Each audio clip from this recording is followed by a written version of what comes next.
Thanks for listening to the Kojima Frequency. If you're enjoying the show and want to help support it, make sure to check us out on Patreon at patreon.com/KojimaFreak. This is no longer a Kojima podcast. This is now the InGen Hour. We will be talking about Jurassic Park and nothing but. Oh, okay. About time for a name change. I like the one with the dinosaurs. That one sucks.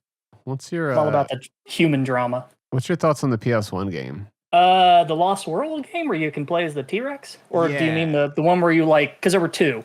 That's the one I'm talking about. Yeah, like you can play like as all the different dinosaurs. I remember that one being kind of fun. We like rented that one night and like just stayed up all night and played all the way through it. And we're like, man, that was tough. It's really hard. It's fun though, and I like the little live action cutscenes. And I like how if you completely beat the game, you get like a secret cutscene where Jeff Goldblum comes on and tells you to get a life. Oh yeah, I do remember that. Yeah. Way to go! Way to go! You made it through. You made it through. You spent all that time, and now you're done. You did it. That's quite an achievement. My gosh, you looked a 20-foot carnivore right in the eye, and you've lived to tell about it.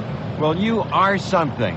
Thank you. Thank you for sticking with it, for not giving up. That is really something. Now you know what you should do? Turn the game console off right now. Turn the thing off, for heaven's sakes, and go outside.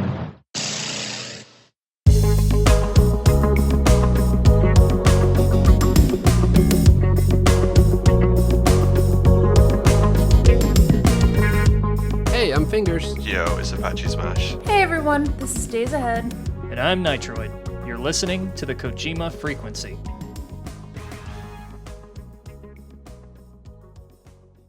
And like the best part, I think the most memorable part of the game for me is the intro where they have the DreamWorks logo. I'm trying to remember what it did.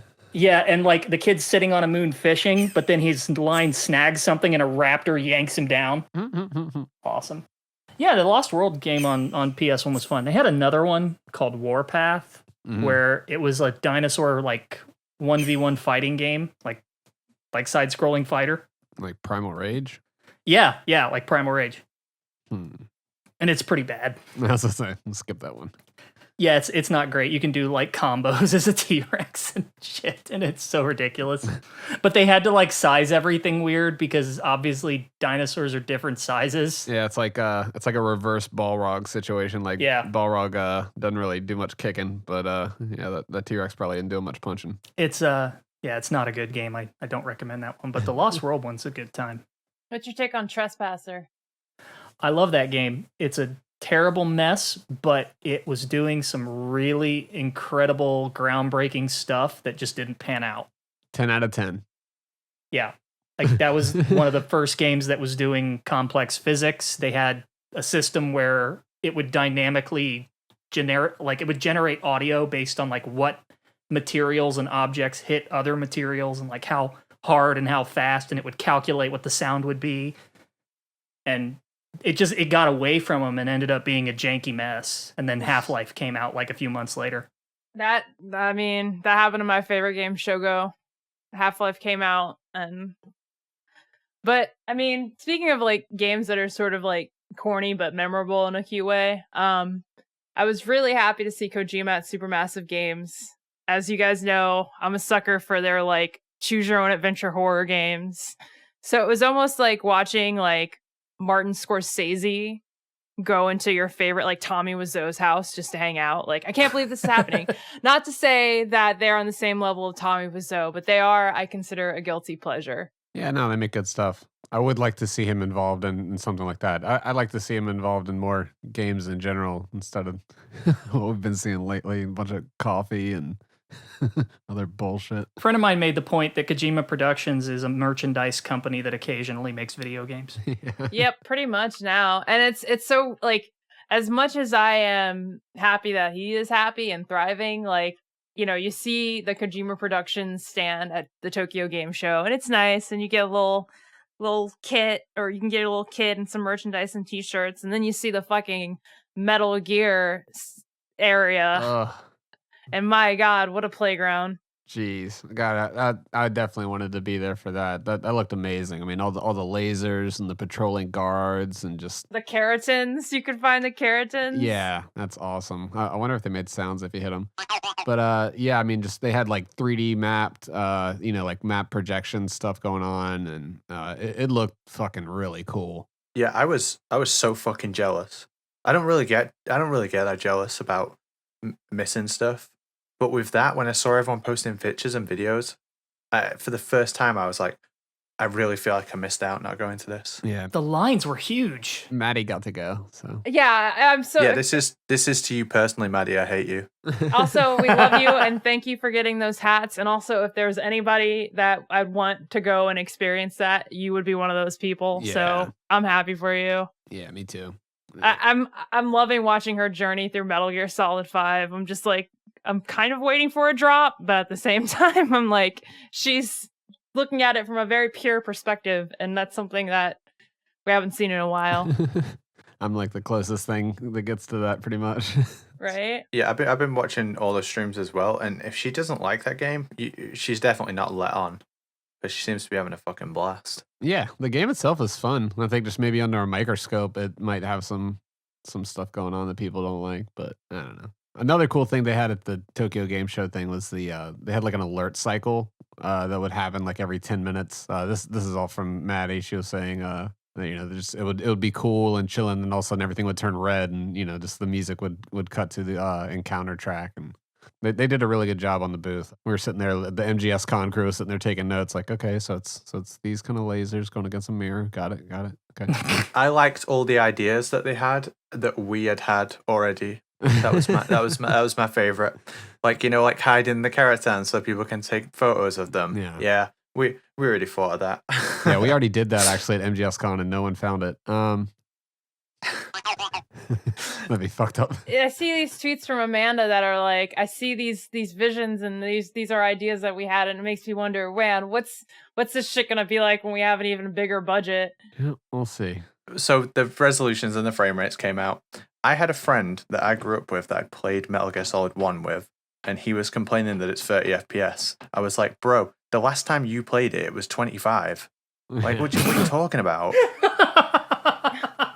A stable 30 for a PS1 game. I mean, that's, Not if you're in the wrong region. Oh man, that's funny. I still want to find that PS Vita that fucking runs it at 720 60 Right? FPS at all times. Yeah.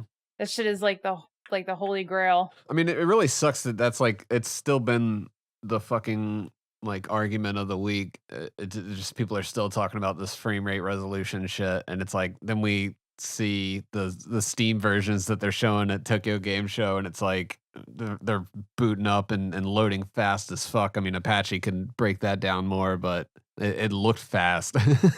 Yeah, the PC version, someone like from the footage that was recorded, did a load comparison, and this isn't going to be that interesting to you guys. Let me just give you a quick cliff notes.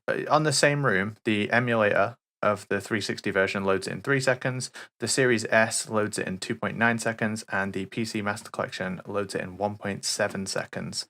So its loads are insanely fast on top of what was already the fastest version. But the pause menu, man, that thing goes in and out like instantly. Like the camos when they get loaded up and stuff, it's just like bam, they're right there instead of what was it, like a 3-second pause when you were like switching camos? Like Yeah, Perfect Stealth, he did a video and he was showing like just clips of him doing it on his PS3. And so when you change camouflage in MGS3, there was a delay, and the entire model of Snake would disappear for like about 3 seconds, and then the camo would come on. And if you use like camos from later in the game or ones that weren't rendered in cutscenes, it can take longer as well. But on the footage that we're seeing that people have recorded from the PC version, it's instant.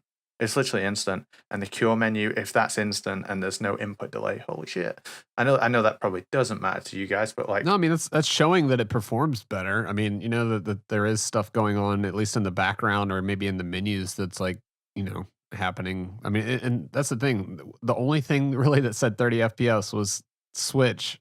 That, that's all. That's what everybody's leading with. an MGS1 and like, right? Yeah. That's the frame rate. Yeah, but I want it to be at. Like, Yeah, exactly. well, it matters to us, but it's not going to matter to a lot of people because most people don't really have. Look, I'm not going to pretend to be an expert on this, but the general audience doesn't really understand what goes into porting a video game or what that looks like or what specs in a machine actually mean. These are all very, abstract concepts to people who just want to plug in a game and have it look nice and play nice and don't want to think too hard about it. So when something doesn't meet their expectations, the easiest conclusion is that it was dialed in. But, that doesn't necessarily mean that's actually what happened. Which it kills me to hear that term, and god damn it, I'm so afraid of signing like a Konami shill. But at this point, whatever. But seeing some of the shit that they do plan on putting in, like it almost like dialed in seems like an insult. Like the new news that came out today regarding like you can choose what type of save that you want to put, like it's essentially implement or insert into your game. Yeah. An old Konami save so that Psycho Mantis can read your file.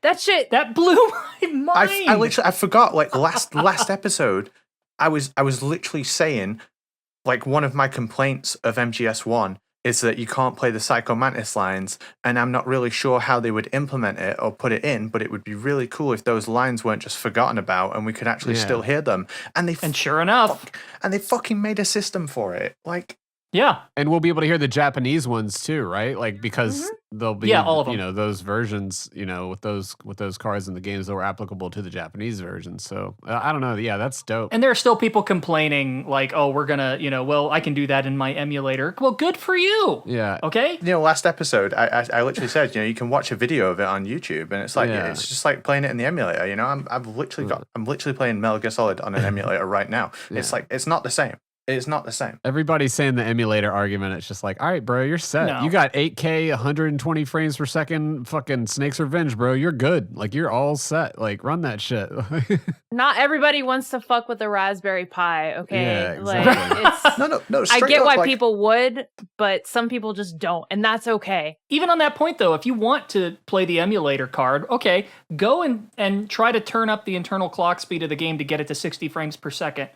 For MGS1, and let me know what happens. Let me know how playable that is, because I think you're in for a nasty shock. Yeah. I'm not kidding. I've got the emulator up right now. I've got the game up. I can literally show you all right now.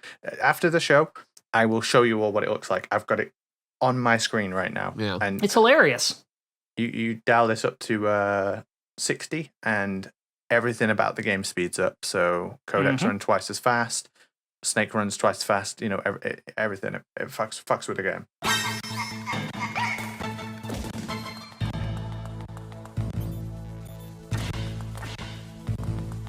So it's like playing Street Fighter 2 Turbo. Like, everything's just fucking hyper fighting. Like, Yeah, the game speed is locked to the frame rate, essentially, or vice versa. And I was going to say, is that similar? And I'm kind of asking this question because, one, I'm dumb, but two, I'm sure of myself, and I kind of want to add to the conversation. But is that why when sometimes I run an old PC game, let's say Shogo Mobile Armor Division, bringing that up again, and it like runs absurdly fast, it's because the processing speed, it's not like it can't adjust to that processing speed. I'm not sure how to define it or how to articulate it. More than likely, yeah. and isn't that where like frame caps, like you can like cap the frame rate or like limit the frame rate to only be a certain amount so that it doesn't rely on that processing power to determine it? Like, Well, I don't want to get into the weeds on this, but Sure. the gist is, however many of your game systems you tie to the frame rate, and there are good reasons for wanting to do that, particularly for making sure things are timed correctly, is going to change if your frame rate goes up. So that's why you'll have those instances in a lot of old games where you crank up the performance, they didn't limit it, and now the game's acting ridiculous. MGS2, MGS3, they have the same sort of thing going on in different ways. The only way to really fix that is going back to source and uncoupling a lot of those systems from the frame rate, and that's easier said than done. yeah. Now, it's not impossible, but it's not a small thing. It's not trivial. Yeah, I guess I just want to say, I'm really excited for this port, particularly of MGS3, but the whole package to kind of get in there and mess around with it. I said over and over and over again, like, I want a PC port of MGS3. I want the exact same game that I'm playing every day, but on the PC, and that's it. Now people are like, fuck with it. Yeah. Anything else is a bonus, and like I can't, it's getting closer and closer, It's in a month. and I'm realizing that it's real, and there's a good chance that it's going to be what I want. And I don't really care if people say, "Oh, you're going too easy on Konami" or whatever. Trust me, if this port isn't exactly what I want, I'll be like a nuclear bomb going off. I'll be so mad. But everything I'm seeing, I'm not just going to move the goalposts on what I want and start saying I want something different. I've had a clear image of exactly what I wanted the port to be for years. You've made your expectations and boundaries very clear to Konami. Yeah. On this show, it's on record. We all have our own, wish lists for this collection. Mine had to do with a lot of the extra and original content, so I'm not happy about that. But I am going to be realistic about it. It's what's frustrating about this and why it's so hard to talk about this without seeming like you're going on defense for Konami is because there are legitimate concerns. There are legitimate complaints you can have about this collection. There is a real conversation to be had there, but that's not what anybody's talking about. Yeah. All of the focus is on these really misinformed, pedantic issues that really are not. Yeah, I mean, we've said that on past episodes. I mean, it's just misinformed. Like, it runs at 60 frames per second. It's like, okay, but what resolution are we talking about? All this dumb shit. Here's a good analogy for you. If you got two people arguing over heart surgery, right? And one person goes, heart surgeons, I think they're really just overstating how complicated it is. And the other person, who also isn't a heart surgeon, goes, I don't know, I think it's probably a bit more complicated than that. Yeah, neither of them are heart surgeons, but one person's a little more correct about it. I think a lot of people are underestimating what goes into this. A lot of these people are just, they need something to complain about, and these people aren't playing games anyway. They're just on Twitter raging about games. No, part of this console war bullshit that, they're always like fucking mad and just, they just watched their latest fucking Dreamcast guy video and they're just like, ooh, I can't wait to recite that back on Twitter. And it's just, I get the mindset. Konami is this enormous company with a lot of resources, and they think, well... Yeah, but let it go. Well, no. I mean, like devil's advocate, Okay, yeah. Company as big as Konami, how much money do they have? How many resources do they have? Why can't they pour unlimited amounts of money into making every single game this perfect remaster? They're doing it with Suikoden, like... Because this is not a fantasy world, that's why. Yeah. If you've worked in any sort of project management or on a team that does projects or any, like... Sorry. It can be software, it can be... Dave knows what I'm talking about here. You have, set budgets, set time scales. You have to set your requirements by those time scales, because even if it is a big company, usually you've got more than one thing you're working on, and you've got to measure that out. You've got to allocate your resources. And so, yeah, Lord Emmerich brought something up pretty interesting, which is, a lot of people are comparing this to the ZOE Mars port, which is amazing. And that's got like 4K support. And it looks gorgeous and it runs great, and and ZOE2 is on the MGS2 engine, and a lot of people were like, why couldn't they do that sort of a treatment with these games? And he was quick to point out, Zoe Mars is locked to 60 frames a second because if you take it over that, the game breaks. Because the logic is tied in the exact same way. Now, yeah, they got it to 4K, but that was a standalone project. And if they took that same kind of care with every single game in this collection, it probably wouldn't be a collection. Which, there's an argument. Maybe that's the better way to go about it. Instead of bundling them, do them 1-to-1. But then I guess people are going to complain about the price and the fact that they didn't bundle them. It's a cash grab. No, it's everyone's going to find something to complain about. There's no way to make a rational argument to somebody who's responding irrationally. If it was just 1, 2, and 3 and all that shit done to it, people would be like, oh, it's a cash grab. Like, where's the rest of the bonus shit? Like, I think Konami could have done a better job in some areas. We are going to tear this thing down. We're going to point out all the flaws. I already see things I don't like, but I see a lot that I do. I just want to understand what's going on, and I want to be fair. That's it.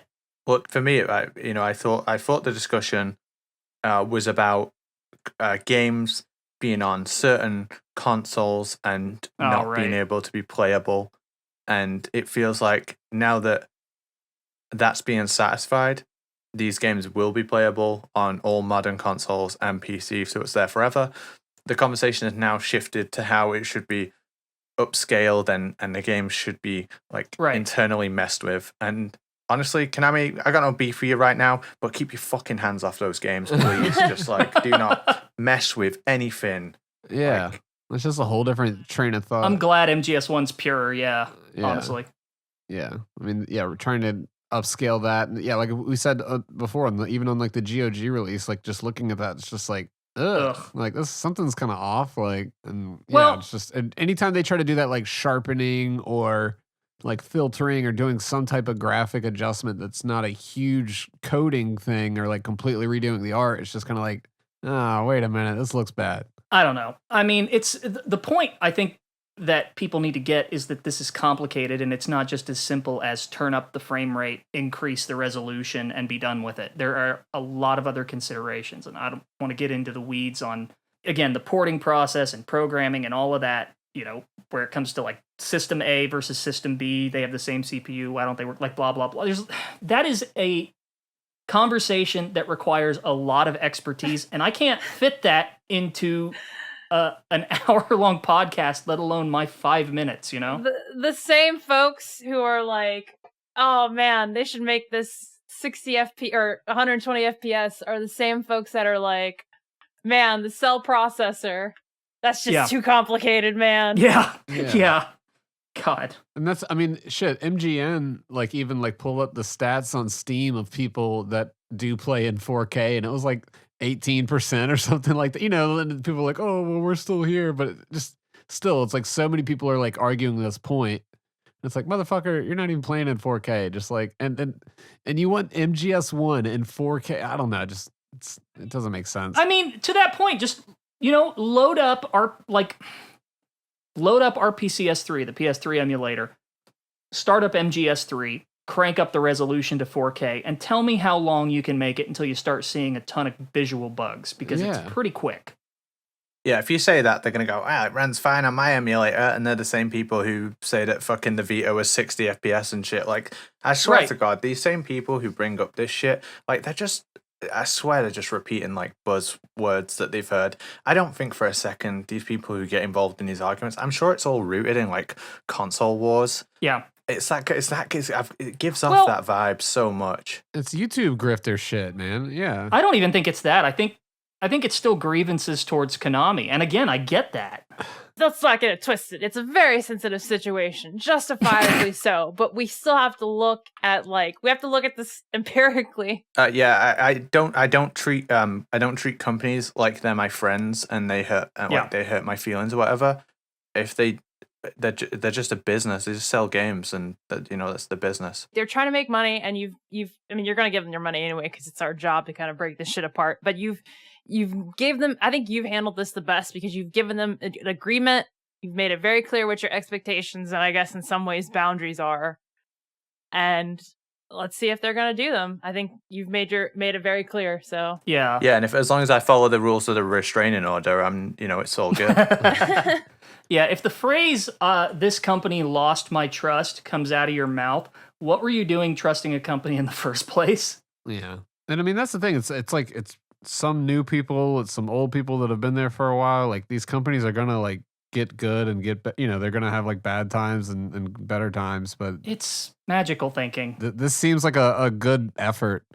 I mean, they're letting us switch controls during the Psycho Mantis fight. By just hitting like L1 and R1 or whatever at the same time. Like there's like little ways to get around stuff. So they are giving us these like extra options and things that we can do outside of the game to set ourselves up and have these experiences in the way that we used to. So I mean, I don't know, just that alone, like just the Psycho Mantis thing alone is kind of like enough for me. I'm like, all right, they're getting in there and they're at least trying to make this a collection where we can go in and like experience the games. If it's the ideal version or if it's in 4K or not, like, but this seems like a good collection and a way to play through all the games if you're just a newcomer to it. I don't think it should necessarily be this ultimate version that's the best it'll ever be. 4K 120 FPS. Like, what the fuck? Like, Plus, if your argument is I can do this on an emulator, then go play the emulator. yeah, you're Shut set, up. buddy. Yeah, just go do that. Yeah, you're fine. I never even. I swear it came up multiple times when we were talking about these ports, and we spoke about if some people do play on emulator and not everyone wants to fuck with that. Through doing this and other things and just meeting so many gamers, way too many gamers. A lot of you straight up just are not interested in something if it's on an emulator. You don't want to mess around with it. You don't want to get the ROMs in perfectly legal ways. You don't want to mess with the settings and so on. And I think in the past I was kind of dismissive of people like that. But I've met so many of you now like this that I need to respect that, I guess, in some ways.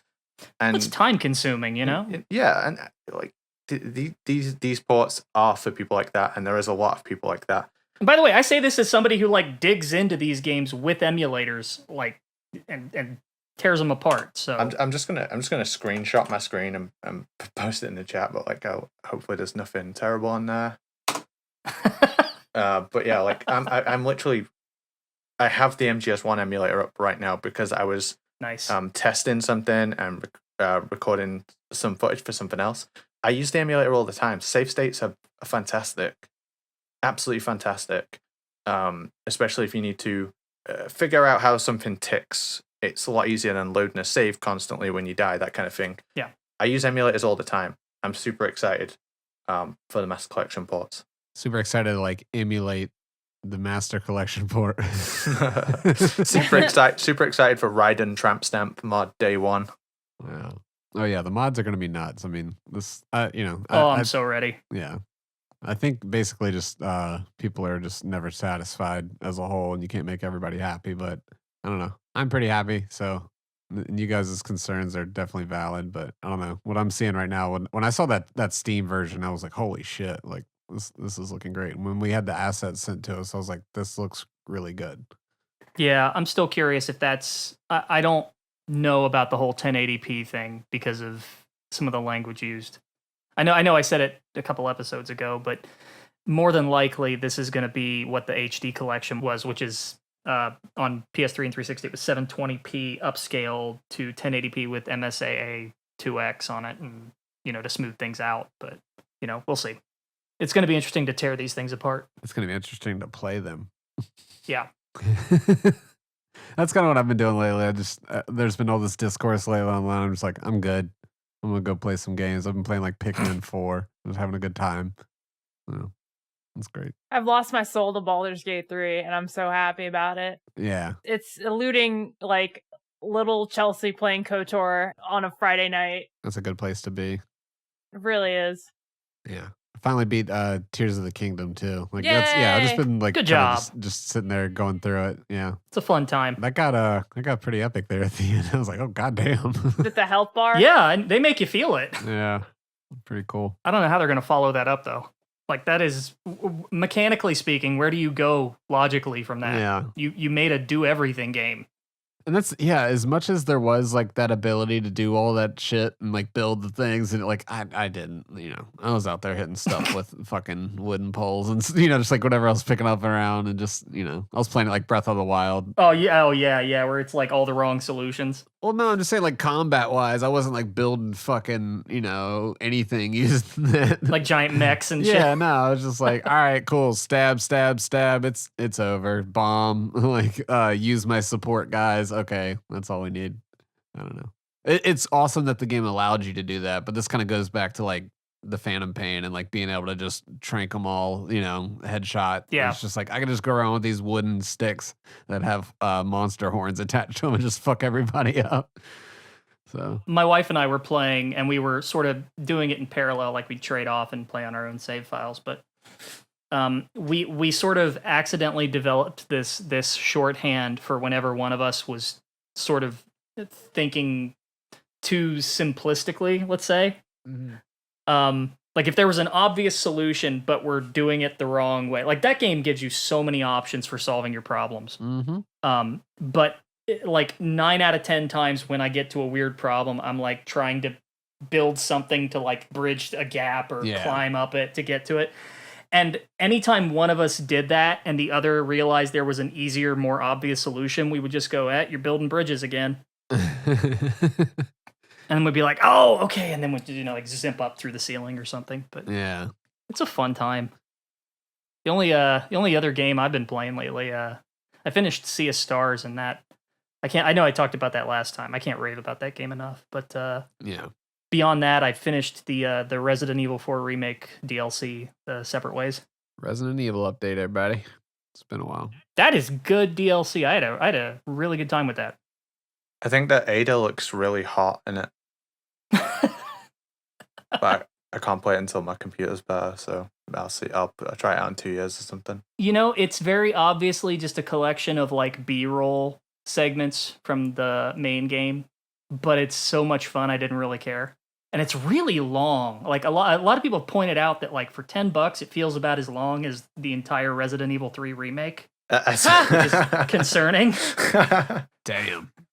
I saw people complaining. They were like, $10. I got my $10 worth. It's like people forgot like the DLC costs money or something. It's like people pay $2.50 for horse armor. Like right. $10 is nothing for the DLC. I don't know. They just think they fucking summon ghosts to program this shit, and that they don't need to be fed or rent. You got $15 like Ninja Turtle skins per turtle. Yeah. 15 per. I mean, so yeah, $10 for a whole scenario to play. And it's good too. Like that's fair. Yeah. Shut the fuck up, people. Let's I will also say, like, this is not a spoiler. I don't care, but they are so obviously doing RE5 next. Oh yeah, I did hear there's like a queue or something. Yeah, there's a lot. Sorry, it's kind of relevant. The Final Fantasy VII Remake 2 dropped with the 19 Inches of Sephiroth, and that shit was $350 and sold out instantly. So like, man, you are lucky that DLC was $10, man. Like, yeah, game companies are. I mean, they want to put the price of games up, right? Like that seems to be the discussion at the moment. They want to put the price of games up. They want the new standard to be higher. Development's more expensive. That's what the Capcom CEO was saying, right? Yeah. Shit costs more. Yeah. I mean, I'm seeing 70 for pretty much all the new PS5 that's coming out. Like, ugh. Yeah. Maybe just make less expensive games. Who wants 19 Inches of Sephiroth, though? Apparently a lot of people. Motherfucker crashed the website. Jeez. I don't buy stuff like that, but people are pretty excited. Didn't Konami chime in with like the Pyramid Head like length or whatever?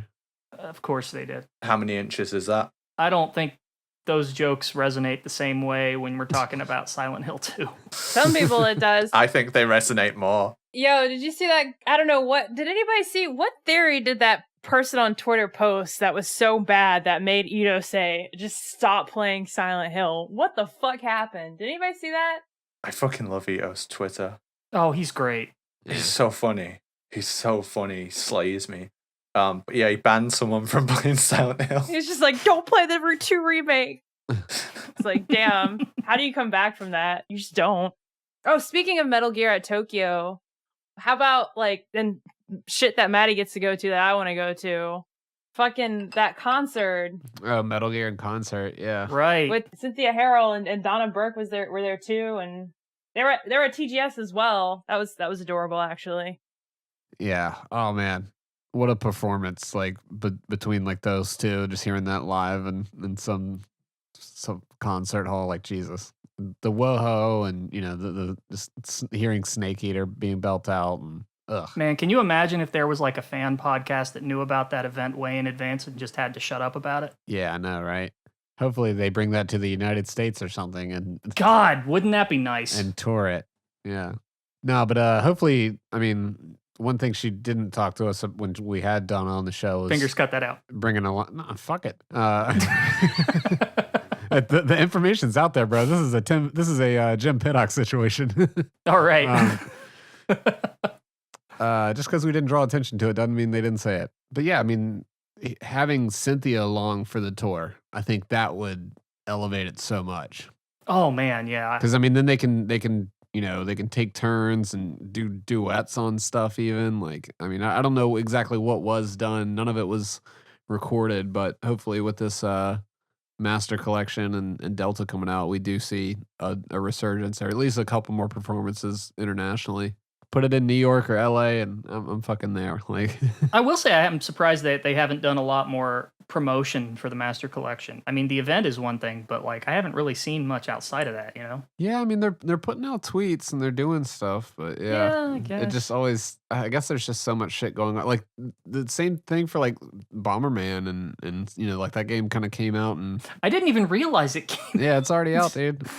But yeah, it's kind of hard to like keep up with marketing and stuff, and then sometimes you just hear about stuff. You're like, wait, that came out, and everybody's like, yeah, dude, you didn't hear Yeah. about that. And it's like, I guess that was on your feed, wasn't on mine. Shit, like, Because some of this stuff I actually want, but then I'm like, wait a minute, it's already out. When did that happen? So, I don't know. They did do those Metal Gear anime shorts to help promote it, though. yeah, which were pretty fucking funny. I think like that's not exactly like what I'm looking for in the Netflix Metal Gear anime, but like as just like quick little promo things, those are great.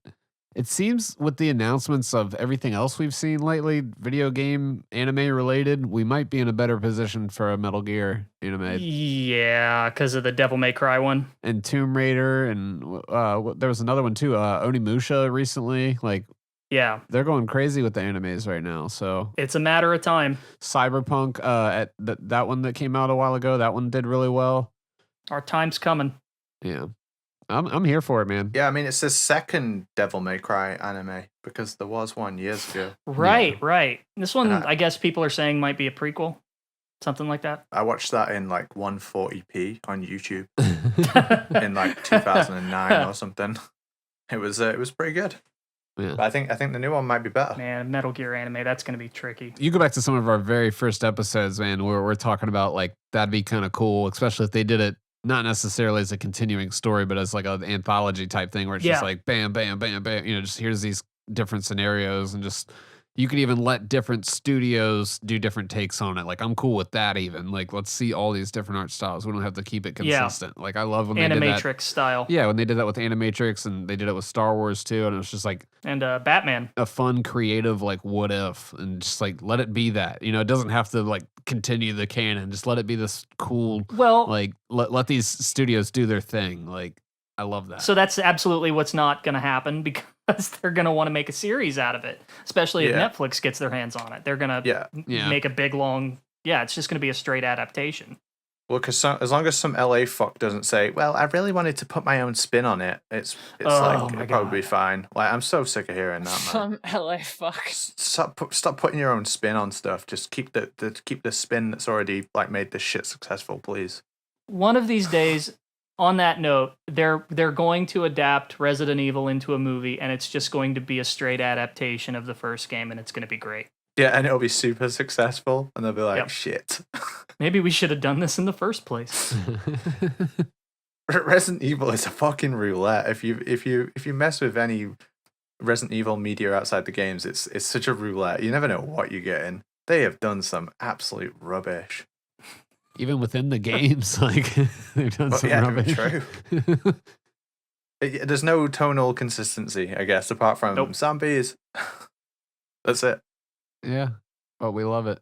Yeah, there's something about Resident Evil. It doesn't really matter what they're really doing, but we'll give it a shot. It's the same thing for Metal Gear, at least for me. Like, if it's got Metal Gear related or Metal Gear adjacent, I'll check it out.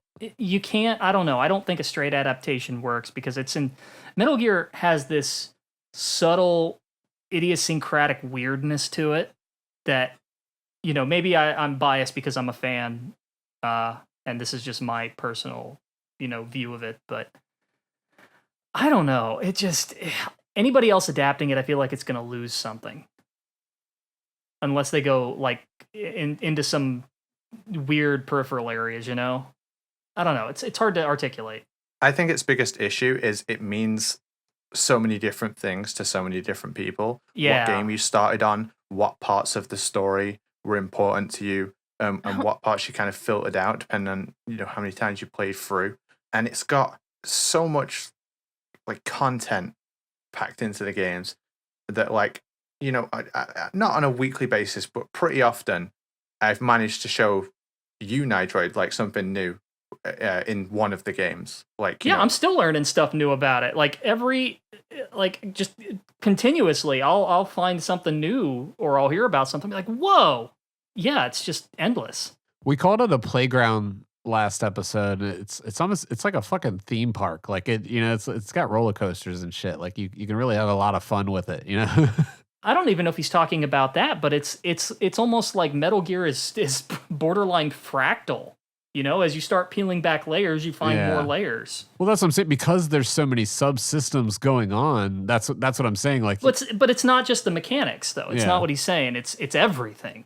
Yeah. I mean, I know I've said it before, but Metal Gear is kind of a Rorschach test. Everybody sees it differently. It means something. What Apache said, it means something differently to everybody. Everyone's got their own sort of mental image of what it is and what it means. That's why it works. I'm thinking about mechanics because Apache showed us that dive shit today where he's like, yo, did you know that you could dive in the beginning of the dock? And we're like, God damn it. Like, yeah, that was fucking cool. By glitching through the wall. Fuck, I didn't know that. Like, yeah.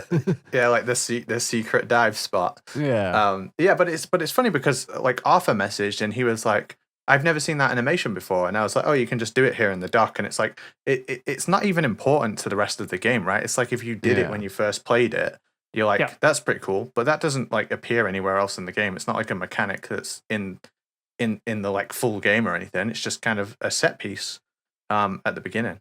And the game is full of that. And I'm doing a 24-hour stream, a deep dive into Metal Gear Solid 1, 2, and 3.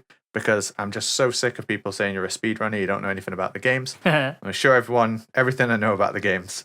But I was writing like, not a script, but I was just going like section by section and writing every single detail and interaction in the game. And I was writing it for the doc of MGS1. And I had like, 1,000 words. And I'm like, shit, I need to come up with a new system for this, maybe like bullet points.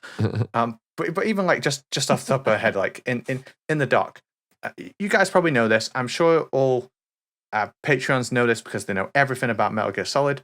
But there is a different cutscene that plays in the vents when you first go into the building, when you overhear the guards talking, if you kill people in the dock or if you don't. Mm-hmm. So there's two different cutscenes. There's also a hidden cutscene for the SOCOM as well. If you get it in the back of the van, or if you don't get it, if you get it somewhere else, there's a different thing that plays out in a cutscene. So like with Meryl, right? With Meryl, looks like I got the leftover. It's not just a different cutscene either; it's different music. I'm writing that down. Yeah, look, go watch it back. If you go and encounter her without the SOCOM, the music has like extra percussion to it. It's a little more tense. Huh. Yeah. To be fair, you're doing something a little more risky, but yeah. But that's what we're talking about. Like there's so many. It's a game comprised of 1 billion one-offs. Yeah. Yeah, and it just did so much that like you can play the games for over 20 years, and you won't know all of these things. It's just these different things that people focus in on and mean different things to different people, and then you've got like Metal Gear Solid 2, and people have a million theories about every single interaction between characters in that game. Like when Raiden puts his hands on the computer and he gets shocked, is it because he's wet? Is it because someone at the studio thought it'd be funny to do that? Is it because Raiden is the player and he's bad with computers? Yeah, just like little things like that. And when you do it in a TV show, like an anime or a piece of media that you're not directly interacting with, you kind of have to answer those questions. And I'm not sure people want to know. I know earlier I said that Baldur's Gate 3 is like reminding me of Chelsea playing KOTOR when she was a preteen. But in some ways, it also reminds me of Chelsea like learning to be what I call a Kojima gamer, where you try every little nitpick and detail and you get rewarded for it. And it's like an immersive sim meets a Kojima game. And meets tabletop. And when you don't find those details, the game sucks. Yeah, you just struggle with it. Something that I'm obsessed with about the game is where you do something and the game says, I knew you were going to do that. And it like, it picks up on the fact that you're going to do something, at the start of shell 1, you keep getting told go to the AB connecting bridge, go to strut B, and if you go the other way, you get like a full extra codec, and it tells you to go there, like, and you get like a patched into a call where they're rescuing the president. Like, the game just rewards you for like straying off the path and doing something unexpected. And yeah, I think that's difficult to translate to a film or a TV show or an anime or a less interactive form of media. So can I tell you real quick one of my favorite details in MGS2 that I learned about? It's been a few years now since I found out about this, but it's still one of my favorite, like, late discovery sort of things that I only found out about because of a tweet. But during the Harrier fight, if you can manage to zoom in on Solidus in the pilot seat, his head turns towards the player. I think he and Vamp both, if I remember right. I think we mentioned that on an episode before too. We did. So. But that may just be a consequence of the engine, but either way, it's cool. Do you know that Snake can kill the Harrier for you? Yep. Do you know that the Harrier flies underneath the map? That, when you say underneath the map, like it flies into the ocean. That I didn't know. That's cool. Yeah, you can see it in the Stinger lock on. It flies like underneath the water sometimes. Oh, I didn't know that. I knew it went under the bridge, but that's funny. Did you know if you have a potion of speaking with animals, you can go into the goblin camp and talk to the spiders to work? Wait, are we talking about the same game, right? Just kidding. No, I actually fucking love this. I love talking about the games and, hey, do you know this cool thing in it? It's like, dude, that's what I've been fucking doing though, is that I'll clear a part on Baldur's Gate. I'm sorry. I'm just really excited. No, it's okay. No, this is cool. Go for it. I'll clear a part on Baldur's Gate and then like I'll go on Reddit and be like, well, I did it like this, and it's like, holy fuck. It's just, I haven't had that experience. The games are so, and I know I always say that Kojima's best games are like very curated experiences, but games these days are over curated. And now I get to play something where like, not only do I get rewarded, but my vampire boyfriend snides me when I find out a little secret or something. And it's refreshing. I feel good about things again. And I'm also a little bit manic because we managed to get a room at the Gaylor for MagFest, and I'm really excited about that. That's fair. Yeah, no, I'm feeling super hyped up. And like, my vampire boyfriend had an original design, but then they changed it, and you can find it in the document of Metal Gear Solid 2. It's amazing. I think the only way that you could retain some of this sort of discovery magic in, an adaptation of Metal Gear as its anime movie or whatever, and we talked about this before, is if you did something like the movie Clue, where you're sending different, like what they did there is they had different theaters have different endings to the movie. Didn't people get upset by that? Yeah, they did. It was great. There was apparently something new too, where they added that. It might have even been in the Barbie movie or something, where they like had like it only in the IMAX version or something, like like they're adding extra stuff. Where I think it was like Ryan Gosling like singing something. That's funny. Yeah. But if you do it on Netflix, choose whatever version. Yeah. Right, like different scenes and different bits that show up, every time you watch it. You could just, have a randomizer set up. No, not randomizer. Jesus, like especially if it's something that has like ads attached to it, and you're like hoping you get ending B, and you're like, shit, we got to sit through 4 rounds of ads. That means they'll absolutely do it because they'll make a fortune. Good. Yeah, it's Netflix becomes a gotcha. But yeah, like we joked about having like some theaters get the Meryl ending and some have the Otacon ending. Yeah, and then you just slowly hear people saying like, yeah, it was cool when they did this, and then someone's like, that didn't happen to my ending. And everybody's like, wait, were you high? Like, yeah. Or maybe something like Bandersnatch. I never really liked that. Not a fan? Bandersnatch, no. And the different endings thing, like if it happens now, I'm just gonna say, oh well, Nitro had said that was gonna happen. Well, the story's kind of lame, but like conceptually, it could be used in interesting ways. Well, it just comes into so much like you're spending that much more time on it. Like, did they adjust scenes before that too, like to set this ending up, or it's just like even with games and stuff when it's like, all right, but did you get this ending too? And it's like, no, I got the one ending, then I watched the rest of the shit on YouTube. Like, the truth is, this is the best I got. I mean, like there's really not a way to square this circle. We're talking about interactive media versus passive media. Just get an email from Psycho Mantis later on, just like, did you enjoy the movie? You're like, how'd you get my email, bitch? Fandango. Sorry. Psycho Mantis, read your cookies. Yeah. I guess all I can say is like I'm really happy, and I'm just having a good time. This is a really positive episode, guys. Yeah. Super positive episode. No negativity.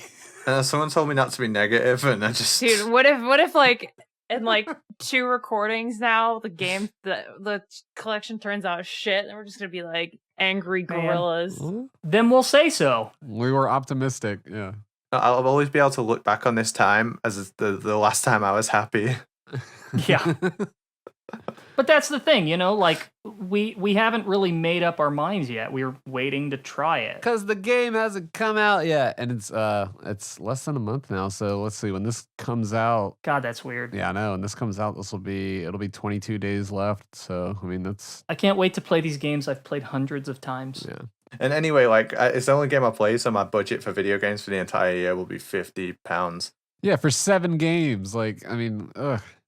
I had those sexy vampire boyfriends in Baldur's Gate or whatever it's called, so I'll probably buy that as well. But aside from that, You know, I could mod OG Vamp back into MGS2 for you. fucking do it. No, do it. He looks so funny. He looks like a Soul Yeah. Calibur character. I think I can do it. Mitsurugi looking ass. Yeah. At best, I could get the whole model in. At worst, I could get the textures in. Just the fucking face. Oh man. Yeah.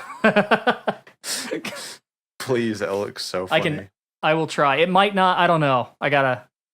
Yeah, we'll see. I gotta think about it. I do want to mention that DRK on Out of Heaven did a subathon the entire month, and I think it went like 560 hours, something insane. But for some reason, I became a streamer during it, and I streamed for 40 hours. 40 hours of after streaming for like 4 hours a month, and I had an absolute blast. It was the most fun I've ever had streaming, and none of it was planned. It was all like I would open up his stream and I would hear him, and he'd be like dying because he'd been streaming for 18 hours. I'd be like, hey, if you want to go to bed, I can just do something here. And yeah, I ended up streaming for 40 hours over like 4 or 5 streams total. I don't know how he does that. You and Peach and Music Box. It was such a joy to watch. Yeah, it was fun. And am I missing anybody? Little Dragon Mailing as well. Didn't she stream? Yeah, she did. She streamed Death Stranding, and I just remember opening it, and she was just like trying to look at Norman Reedus's dick. That'll make more sense if you played the game, but yeah. Good on her. By the time this episode's out, I've done a 24-hour stream, story stream, Metal Gear Solid 1, 2, and 3, only the best versions, PAL MGS1, NTSC Original, Sons of Liberty, and the Xbox 360 version of MGS3. I gotta ask. I've been wanting to ask you this for a while. What's the deal with you and PAL MGS1, other than the obvious? Oh, it's just like if you've always seen NTSC, you can see like what became a huge game in Europe, despite the fact that Snake looks like he's wading through snow the entire time, and it's just like it's painfully slower. It looks weird. The cameras move really slow. It's just I don't want to say it's a bad version of the game, because none of us knew, and we all loved PAL MGS1. I remember I have fond memories of playing it. But those 5 FPS make such a difference to how the game feels. It's just a weird version. Yeah, it is. Now NTSC Sons of Liberty, on the other hand, is like a completely different game. There's so many things that are different, and it'll be so fun to not only show the differences, but just everything in the game. Yeah, that would be a cool stream. I keep looking at the notes and like I don't want to dive into any of these topics because they all suck. Yeah, because it's going to be long. Well, that's what I'm saying. So Xbox had a big leak and they fucked up. Don't care. Sony got hacked and they fucked up. Don't care. Unity fucked up. Kind of care. And Kamiya's leaving Platinum. So don't care. There's your update. And guess what? Kojima is taking pictures with people. That sushi he had with Jeff Keighley did look pretty appetizing, I won't lie. Oh, also, Jim Ryan is retiring as CEO of Sony of America. Thank God. R.I.P. Bozo. Pack watch. Just for context here, if I remember right, he was the one who very famously went to some games exhibit, saw an old version of Gran Turismo, and said something to the effect of, that looks so terrible. Why would anyone ever want to play that? He Yeah. did. He was looking at Gran Turismo 1 and was like, oh old man. games are shit. Get the Yeah, fuck you want to out know of here." what? I played Gran Turismo 1 just a couple months ago, and it fucking rocks. Yeah. Love that game. 2's better. Well, yeah, but that's not the point. I mean, A spec's better, but that doesn't really work Yeah. with the narrative that we're trying to build here. I mean, 4's better. No, I'm saying 2 was on PS1 and it like blew me away, like how good that game looked. 2 got me into the Cardigans. It's a good band. Yeah, it seems like that guy just definitely didn't get it and definitely probably damaged the brand here. I don't know. Bring back Sean Layden. Yeah. Oh, guys, do y'all want to talk about how Portable Ops and Metal Gear Rising are on the timeline again, but they're labeled as spinoffs? No, I don't. Okay, cool. Let's end the episode then. I don't want to talk about that at all. Well, actually, if you think about it,